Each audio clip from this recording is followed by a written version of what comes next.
1. Pengelompokan komputer. A. Komputer berdasarkan jenis data yang diolah. 1.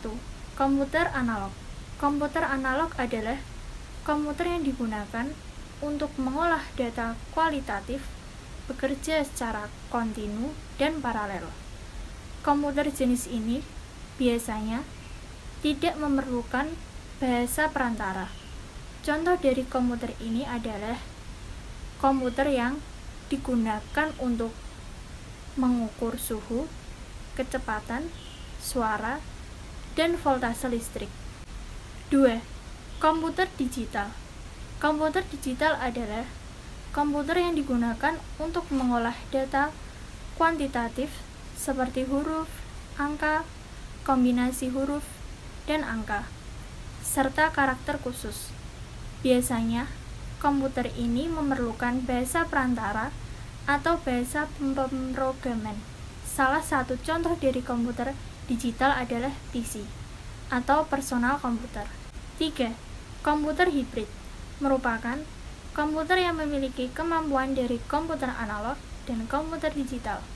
Komputer jenis ini diperuntukkan untuk pengolahan data yang sifatnya baik kuantitatif maupun kualitatif. Dengan perkataan lain, data kuantitatif yang diolah menghasilkan data kualitatifnya dan sebaliknya. Contoh dari komputer ini adalah faksimil. B. Komputer berdasarkan kapasitas dan ukurannya. 1. Komputer mikro atau mikrokomputer. Komputer mikro adalah komputer personal yang digunakan untuk perorangan dan bersifat stand-alone. Namun, saat ini telah banyak PC yang dilengkapi dengan network card untuk koneksi jaringan atau koneksi internet. PC terdiri dari beberapa jenis, yaitu desktop PC yang biasanya digunakan di tempat kerja, di rumah, atau di sekolah. Portable PC yaitu netbook atau laptop. Netbook yang memiliki kemampuan sama dengan desktop PC atau tablet PC, dan personal data, asisten atau PDA. Yang kedua ada komputer mini atau mini computer. Komputer ini digunakan sebagai penyimpanan data atau informasi skala menengah sebagai server. Contoh komputer ini yang terkenal adalah IBM AS400. Yang ketiga ada komputer kecil atau biasa disebut small scale mainframe computer. Komputer ini banyak digunakan sebagai multiprocessing, multiprogramming, dan juga virtual storage. Lalu yang keempat ada komputer menengah. Komputer ini biasa digunakan untuk komunikasi data dengan ratusan bahkan ribuan terminal yang terpisah dengan komputer pusatnya. Lalu yang kelima ada komputer besar. Komputer ini digunakan untuk pemrosesan data dengan volume yang sangat besar. Contoh dari komputer ini adalah IBM S390 Parallel Enterprise Server. Lalu yang keenam atau yang terakhir adalah komputer super. Komputer ini digunakan untuk menangani aplikasi yang melibatkan perhitungan yang kompleks, contohnya seperti peramalan cuaca dan perancangan roket. Dan contoh dari komputer super yang terkenal adalah IBM ASCII White buatan IBM. Baik, itu tadi adalah keenam jenis komputer berdasarkan kapasitas dan ukurannya. C. Komputer berdasarkan penggunanya. 1. General Purpose Computer atau komputer untuk tujuan umum. Komputer untuk tujuan umum adalah komputer yang digunakan secara umum. Maksudnya, komputer ini adalah komputer yang biasa kita gunakan sehari-hari. Contohnya, komputer yang digunakan untuk mengetik, mengolah data perhitungan, mengolah data grafis, mengolah database, dan lain-lain. Contoh dari komputer ini adalah PC dan laptop. Yang kedua, Special Purpose Computer atau komputer untuk tujuan khusus. Special Purpose Computer adalah tujuan yang digunakan secara khusus dan mempunyai satu fungsi saja. Komputer tersebut tidak bisa digunakan untuk pekerjaan sehari-hari. Contohnya adalah komputer server, PC router, komputer kasir, atau terminal. 2. Apa itu komputer analog dan digital? 1. Komputer analog adalah komputer yang digunakan untuk mengolah data kualitatif, bekerja secara kontinu dan paralel. Komputer jenis ini biasanya tidak memerlukan bahasa perantara. Contohnya komputer yang digunakan untuk mengukur suhu, kecepatan suara, dan voltase listrik. Yang kedua, komputer digital. Komputer digital adalah komputer yang digunakan untuk mengolah data kuantitatif seperti huruf, angka, kombinasi huruf dan angka, serta karakter khusus. Biasanya komputer ini memerlukan bahasa perantara atau bahasa pemrograman. Contohnya PC atau personal komputer. Yang kedua, mikrokomputer. Komputer ini khususnya digunakan untuk single user. Biasa disebut dengan komputer desktop atau PC, personal komputer. Komputer ini sudah dirancang sedemikian rupa untuk mampu berinteraksi dengan penggunanya. Penggunaannya sangat populer pada penggunaan di rumah atau untuk menjalankan aplikasi bisnis.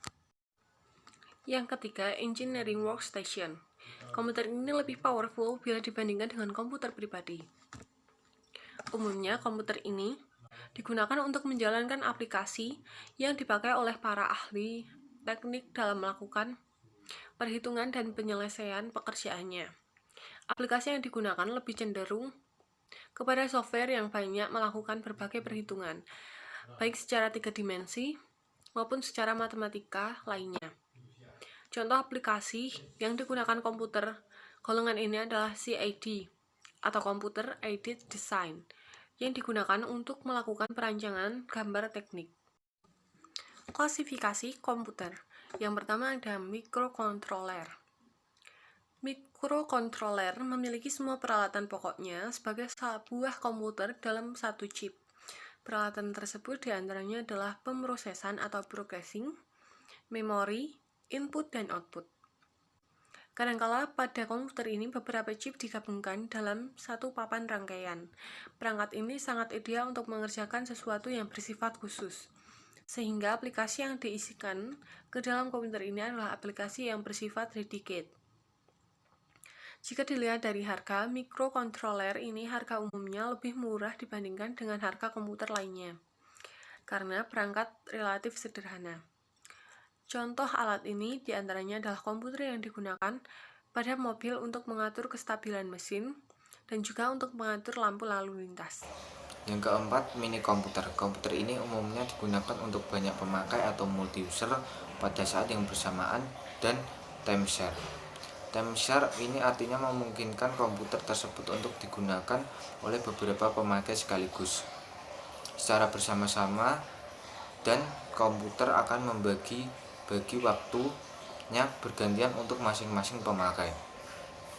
Tentunya penggantian waktu layanan ini tidak terlalu terasa bagi pemakai, mengingat pembagian waktunya dihitung dalam waktu yang sangat sempit atau dalam satuan per 1000 detik, tergantung sistem yang digunakan. Pelayanan pada penggunaan ini dititik beratkan kepada proses, bukan terhadap interaksi pengguna komputer tersebut. Contoh komputer yang termasuk ke dalam golongan ini adalah IBM AS atau 400. Komputer ini lebih cenderung digunakan untuk suatu kelompok pengguna atau departemen pada perusahaan besar. Yang kelima, mainframe. Pada tahap awal mulainya era komputerisasi, mainframe merupakan satu-satunya komputer yang ada pada waktu itu. Mainframe ini dapat melayani ratusan penggunanya pada saat yang bersamaan. Komputer ini mirip dengan mini komputer, namun lebih besar dan lebih mahal. Penggunaannya umumnya untuk pengolahan data dari suatu divisi atau perusahaan besar yang membutuhkan pengolahan yang cukup berat. 6. Superkomputer. Komputer ini merupakan komputer yang powerful yang ada. Aplikasi yang digunakan biasanya lebih cenderung untuk penelitian ilmiah. Komputer ini biasanya memiliki prosesor sekaligus untuk menjalankan tugasnya.